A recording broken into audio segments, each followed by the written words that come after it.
Yung ano, inano na namin yung tubig, tapos yung bigas nandyan na, tapos yung pagkain, yung ano, yan o.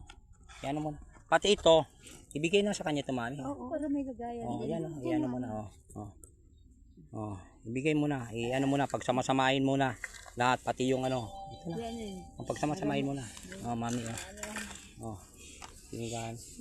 Tapos yung Hindi pa kayo tinutulong. Ang tumulong sa akin, ginago lang ako.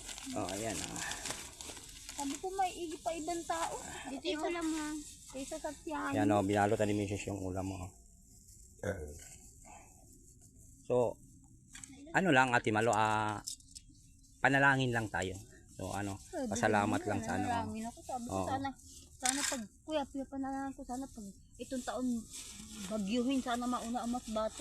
Oo, wag naman yun. Kasi kawawa naman yung, buti isang tao lang kalaban mo, tapos ang madadamay naman, wag yun. Wag yun, sama yun. Ate, kung ipakulam ko na lang sa Masbate. Ay, ayan mo na yun. Basta ayan mo na yun. Huwag ka na magtanim ng ano. Malay natin.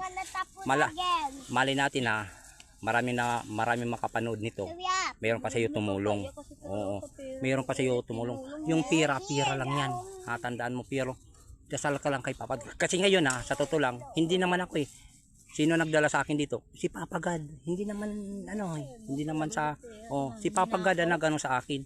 Wag lang 'yun, malay mo maibalik yung pera mo. Malay mo. Wag ka lang magdasal ka lang na sana may sana may tumulong sa atin. Sana may tumulong pa. Ito yung ano niya, yung Mami, yung ano niya, yung Sila Linda, napanood talaga ako na tinulungan. Wag na dito na sa ano niya diyan. Tapos ilalim mo yung ano niya, kaldero. Pero mo siya tawagan pa ni Frankie sa Masbate, ayaw sumagot. Sabi ko, Frankie, puntahan na lang kaya sa Masbate, ayaw dahil ang pagpagas 5,000 kasi. Lima yung sasakyan, 25,000. Di mami, ibabaw mo yung gas. Ayaw bumalik dahil nalalayuan. Sabi sa akin, pabayaan mo na yun. Ayan guys, yung bigas niya. Kailangan magsaing ka, baka mamaya kailangan sa susunod kapag magkita tayo. Meron ako makikita na kanin ng ano mo Kung kinain ko lang. Okay lang. Diyan mo ilagay yung mga diyan mo ilagay mo muna yung mga kape mo. Nilata dito na lang Kape at saka mami ano yun. Sige. Kasi guys, baka matapon yung coke. mamaya na kasi may request daw siya guys, manghihiram daw siya ng 500. Wala naman tayong pera guys, pero sisikapin natin sige sisikapin natin. Maghahanap ako dito sa ano ko guys, kung mayroon tayo. Okay, sige. Magkano to? 40 sa tagsa. Sige. Bibilin ko na lang to lahat para hindi ka guys, bibilin ko na lang to 40 AJ Cam. Kalahating kilo lang. Ay, minsan nga ate naglalakad lang ako papuntang Marikina. Okay, sige na. Okay. Mami. Pag wala ka tutubuin, 20 matutubuin mo lang sa 1 kilo. Tamang sa hilang yun. Sige, maghahanap tayo kung mayroon tayo Magila pa. Maghanap ka dyan sa magic bag. Magic bag, kung mayroon ba tayo. Ano pa, Realme. Mamahali yung mga ganyan pero iPhone ang talaga mas mahal. Ay, oo. Yan Nasa 100,000 yata yung gano'n. Maghahanap tayo guys ng pang sa kanya kasi wala naman tayong Sige Sige. Huwag mo munang isipin ang tubo pero kailangan makita ko na. Marami yan. Pagdaan mo bukas marami ang paninda. Kasi dadala ko dyan. Ano oras? Biyernes. Ibig bukas. So, araw.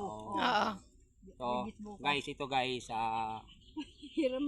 hihiram daw siya. Pero guys, maliit na bagay lang naman to. Hindi ko na ito sa kanya. So, malay natin yung negosyo niya na bawang sibuyas medyo makatulong sa kanya. Hindi, minsan may payong din ako. So, ano na lang natin guys, Ate Malo. So, imbis na ito lang ang natin, pero tulong, pero na rin natin ang kahit kunting kahit kunting financial lang sa kanya para at least maano naman niya meron siyang may hanap buhay siya kasi nakikita ko naman sa kanya guys hindi naman to gaanong talagang nandiyan siya Hindi naman siya matinong tao naman to eh. Siya matino naman nakausap. Ay, oo, masama yun talaga. So, matino siyang ano. So, Ate Malo, ito na yung inuutang mo sa akin na 5K. 5K, 500 lang. 1, Hindi ko na kaya bayaran 1, yun. 2, 3, 4, 5. So, gamitin mo ito sa Pag negosyo. Abyan yung pagdaan mo, marami yan sibuyas at kabawang. Huwag mo, baka mamaya kung saan mo punta, magagalit ako, magagalit si ama. So, Hindi, sabi ko pa nga ng ibang tao, baka may bisyo. Kasi sabi ko, yung hindi ako adik ko eh. Sabi ko, baka may daw akong adik. Kalbo lang ako adik daw. walain mo na yung sama ng loob dun sa ano muna ha. Tapos salamat ka lagi kay ama. Yun ang ano ko sa iyo, advice ko sa iyo. Pasalamat kayo kay ama. Kasi siya ang nag-ano sa akin na tulungan kita kahit sa maliit na bagay lang. Unti-unti din kung mayroon pa mga damit doon si Miss Nano. Oo. Lang kita kapag araw-araw underwear kung makano bilang ka namin. Pero yun lang pangako mo. Kapi na lang ang gusto ko araw. Kape, negosyo lang talaga. kape. Talaga. Ano din kita, dadalan din kita ng kape.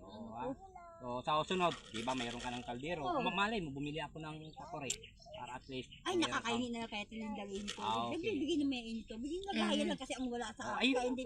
Ay, meron na. Maganda na yun. Kaya nga minsan ate iniinom ko tubig ilog tapos lalagyan ng kape. Ay, namatay na ako tubig ilog talaga. Sige, ayan ha. Wawa. Guys, maraming salamat sa panonood nyo sa munting channel ko kay Kuya G's Adventure. So sana suportahan nyo kami na mga maliliit na mga content creator. So Daddy Frankie, shoutout sa iyo. Natulungan mo na pala si ate nito taga Masbate. So maraming salamat guys. Sana pagpalain tayo na ama lagi sa araw-araw natin na pagmi-mission. So ito guys yung first time ko na ginawa to na pagtulong. First time ko talaga to guys na pagtulong. So pinagdadasal ko rin kay ama na sana magkaroon ako ng isang ano na i-vlog ko na matulungan ko siya. So sana guys sundan natin yung kabanata ni Ate Marilo kung anong magiging improvement niya. Ate Marilo din tawag sa kung ano magiging improvement niya sa buhay. So bahay niya sa guys, Makati sana lang. tulungan niyo po kami at sana huwag kayo mag-skip ng ads. Yung mga hindi pa nakasubscribe, subscribe kay Kuya G's Adventures. At siyempre sa mga team Kalingap natin. So idol na idol ko sina Kuya Bal, si Kuya Rab, at saka si Ate Idna, Ate Jackie, at sa lahat ng mga Kalingap partner. So siguro ito na yung time na magkaroon ng paglingap dito sa Rizal guys. So nandito na tayo sa Rizal. So sana magkaroon tayo ng katulad ng ginagawa ng mga Kalingap sa Bicol. So isang mapagpalang araw ulit sa inyo lahat at maraming salamat po sa inyong panonood. God bless.